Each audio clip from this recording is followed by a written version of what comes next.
Assalamualaikum warahmatullahi wabarakatuh. Nama saya Nazia Safira dari 11 OTKP 1. Saya dan kelompok saya akan mempresentasikan dengan berjudul Administrasi Kepegawaian. Nah, yang pertama saya akan menjelaskan tentang administrasi. Apa sih yang dimaksud dengan administrasi? Administrasi adalah suatu bentuk usaha dan kegiatan berkaitan dengan pengaturan kebijakan untuk mencapai tujuan. Menurut para ahli, administrasi adalah yang pertama dari Arthur Greger menyatakan bahwa administrasi adalah fungsi tata penyelenggaraan terhadap komunikasi dan pelayanan serta suatu organisasi.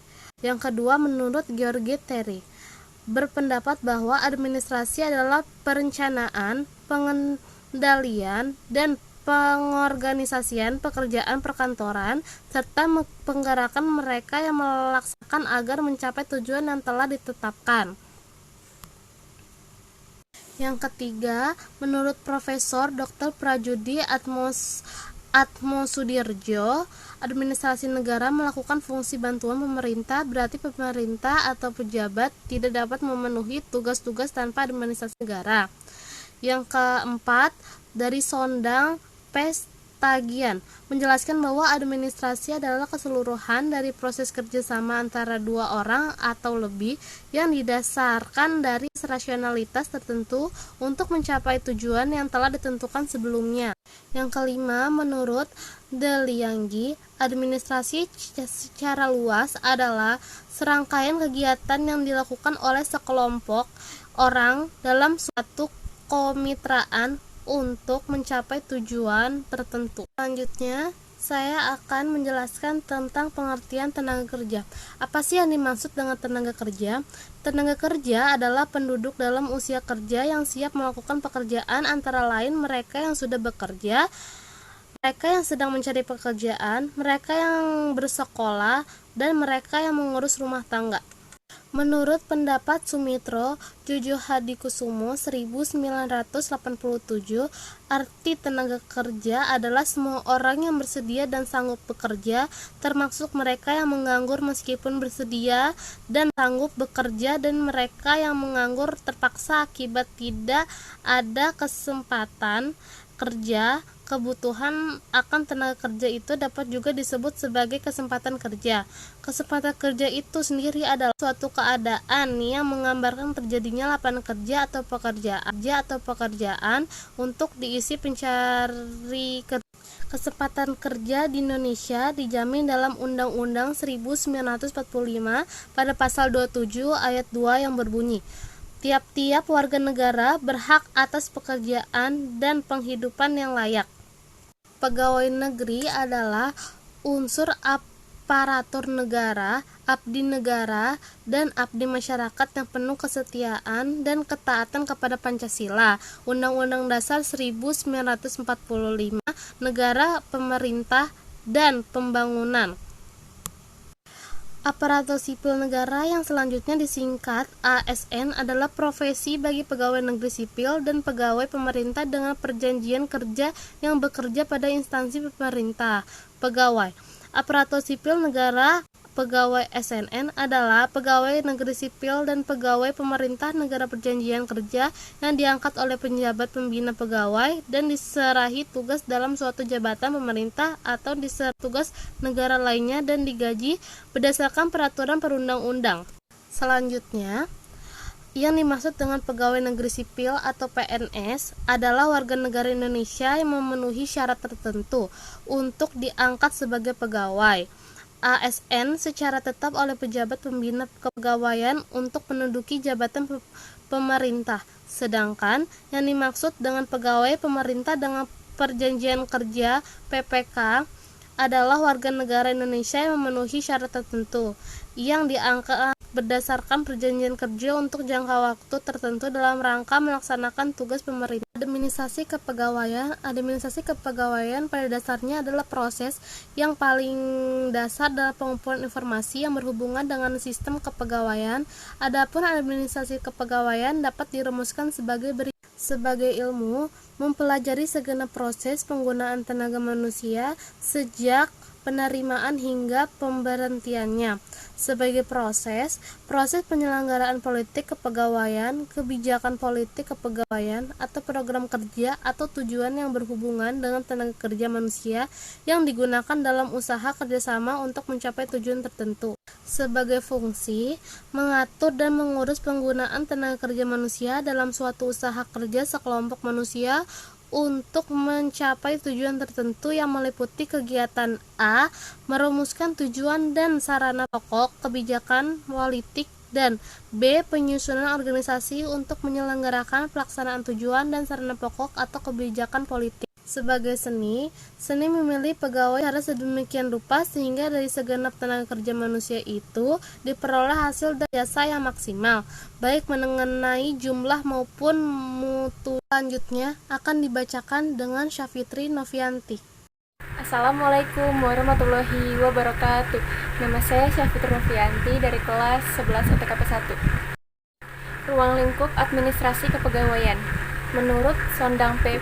Siagian, administrasi kepegawaian adalah keseluruhan proses kerjasama antara dua orang atau lebih yang didasarkan atas rasionalitas tertentu untuk mencapai tujuan yang telah ditentukan sebelumnya. Administrasi kepegawaian negara adalah salah satu cabang dari administrasi negara yang berkaitan dengan segala persoalan mengenai pegawai-pegawai negara. Kegiatan administrasi kepegawaian negara meliputi: yang pertama, analisis jabatan, klasifikasi jabatan, dan evaluasi jabatan. Yang kedua, rekrutmen, ujian-ujian, dan penempatan. Yang ketiga, training. Yang keempat, penggajian. Yang kelima, employee counseling. Yang keenam, personal relations. Yang ketujuh, disiplin dan moral. Yang kedelapan, catatan kepegawaian. Prinsip administrasi kepegawaian. Yang pertama ada prinsip kemanusiaan. Yang kedua, prinsip demokrasi. Yang ketiga, the right man on the right place. Yang keempat, equal pay for equal work. Yang kelima, prinsip kesatuan arah prinsip. Yang keenam, prinsip kesatuan tujuan. Yang ketujuh, prinsip komando. Fungsi kepegawaian. Fungsi kepegawaian terdiri atas fungsi teknis dan fungsi umum. Fungsi teknis itu ada fungsi manajerial atau mental atau pikiran yang meliputi perencanaan, pengorganisasian, pengarahan, dan pengendalian pegawai. Fungsi operatif atau fungsi teknis meliputi pengadaan, pengembangan kompensasi, integrasi, pemeliharaan, dan pemensiunan pegawai. Fungsi umum meliputi perencanaan pegawai, pengorganisasian kepegawaian, dan pengarahan pegawai. Assalamualaikum warahmatullahi wabarakatuh. Perkenalkan, nama saya Safna Haliza dari kelas 11 OTKP 1. Pengendalian merupakan proses pengukuran dan penilaian tingkat efektivitas kerja pegawai dan tingkat efisiensi penggunaan sarana kerja dalam memberikan kontribusi pada pencapaian tujuan organisasi. Setiap kegiatan pengawasan memerlukan tolak ukur atau kriteria untuk mengukur tingkat keberhasilan dalam bekerja. Standar adalah suatu kriteria atau model baku yang akan dibandingkan dengan hasil nyata. Banyak jenis standar yang dapat digunakan dalam pengendalian kegiatan-kegiatan kepegawaian. Administrasi kepegawaian. Seni bagaimana memilih pegawai baru serta seni mengembangkan dan pegawai-pegawai lama dengan cara sedemikian rupa sehingga terhimpun tenaga kerja atau pegawai yang maksimal dari segi jumlah maupun kualitasnya. Ilmu yang mempelajari tentang pengembangan kepegawaian serta semua hal tentang persoalan-persoalan kepegawaian untuk melaksanakan fungsi serta tujuan organisasi agar terlaksana seefektif dan seefisien mungkin. Fungsi manajemen. Penerapan fungsi-fungsi manajemen mulai dari perencanaan, pengorganisasian, pengarahan, dan pengendalian dari pengadaan, pengembangan, kompensasi, pengintegrasian, pemeliharaan, dan pemberhentian karyawan dengan maksud terwujudnya tujuan perusahaan. Proses kegiatan. Segenap aktivitas yang bersangkutan dengan masalah penggunaan tenaga kerja untuk mencapai tujuan tertentu. Assalamualaikum warahmatullahi wabarakatuh. Perkenalkan, nama saya Sandra Pujianti, kelas 11 OTKP 1. Saya membacakan tentang pegawaian. 1. Kegiatan administrasi pegawai. 2. Penilaian kinerja pegawai. 3. Pengembangan diri sesuai jabatan pekerja, posisi yang diduduki pegawai. 4. Perencanaan karir pegawai. 5. Evaluasi yang dilakukan oleh pimpinan terhadap keterampilan, kemampuan, pencapaian, serta pertumbuhan pegawai. 6. Penggajian dan tunjangan pegawai. 7. Pemberian kompensasi atau imbalan jasa pegawai. 8. Pemberhentian pegawai. 9. Pemutusan hubungan kerja. Tujuan administrasi kepegawaian. Tujuan administrasi pegawaian: perencanaan pengembangan pegawai. 2. Meningkatkan kualitas sumber daya manusia. 3. Mewujudkan penataan pegawai.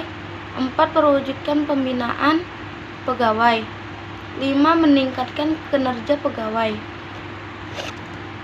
Prinsip-prinsip administrasi kepegawaian: disiplin, kemanusiaan,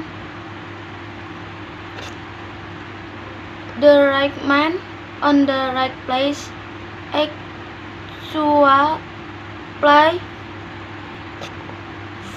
fight for equal work, demokrasi, kesatuan tujuan atau arah, komando, efisiensi dan produktivitas kerja, wewenang dan penanggung jawab.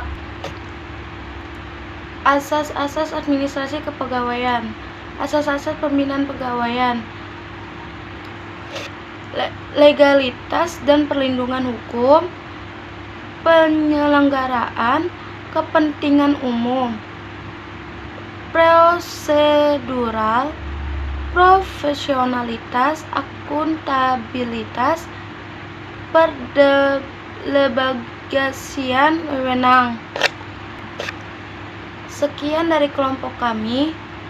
Wassalamualaikum warahmatullahi